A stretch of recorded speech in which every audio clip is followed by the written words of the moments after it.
Lower Manhattan, of course, best known as a financial community, but over the past decade or so, it's also become a neighborhood where New Yorkers have come to live, raise their families. Most of those people still struggling to get back into their homes tonight, almost 2 full weeks after the disaster.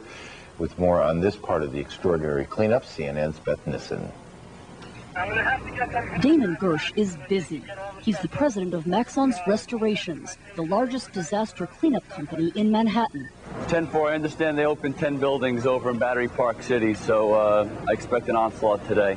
His company already has cleanup crews working in 500 apartments in Lower Manhattan, working to remove a heavy coating of fine dust from windows, sofas, floors, tabletops, windowsills. Oh, God, look at that.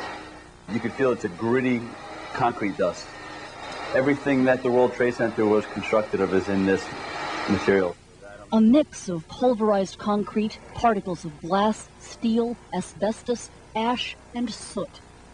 The collapse of the World Trade Center towers blew more than 2 million tons of dust and debris into the air in an immense, dense plume. That plume was so big, it just went through every building.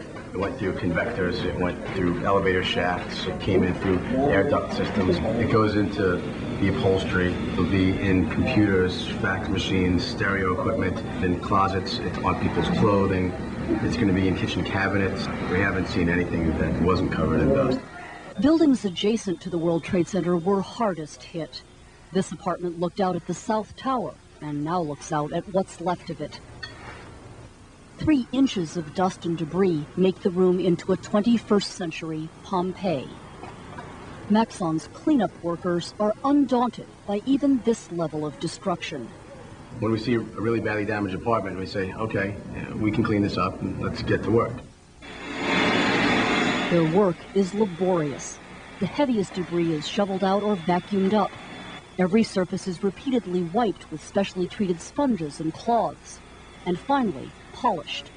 It took this worker 11 minutes to clean 1 nightstand.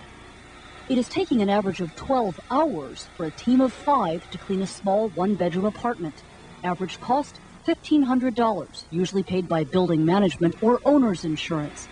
Those who try to save money by doing cleanup themselves are often frustrated. Dust rags and household vacuum cleaners are not up to the task. If they try to use their own vacuum cleaner, it's going to get pulled in one side and actually blown into the atmosphere out of the other side. Industrial vacuums trap the dust. The dust has settled thickly even in apartments like this one, several blocks from the World Trade Center. Hard surfaces can be scrubbed. Many cloth items, stuffed toys, pillows, mattresses, are so permeated by dust they must be thrown away. Still, most residents are determined to get the job done, and soon. I want to come back. I want to be in my neighborhood. I want to be with my neighbors. We want to make them comfortable again. I mean, there's no place like home, so that's where people want to be. We want to give that back to them. That's a huge job. More than 270,000 people live in southern Manhattan in the areas surrounding Ground Zero. From those buildings collapsing, you have dust and debris covering all of Lower Manhattan. All of these buildings, this one, that one, this one, office buildings, residential buildings, all these are going to have to be cleaned.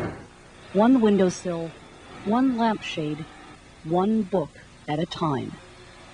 Beth Nissen, CNN, New York.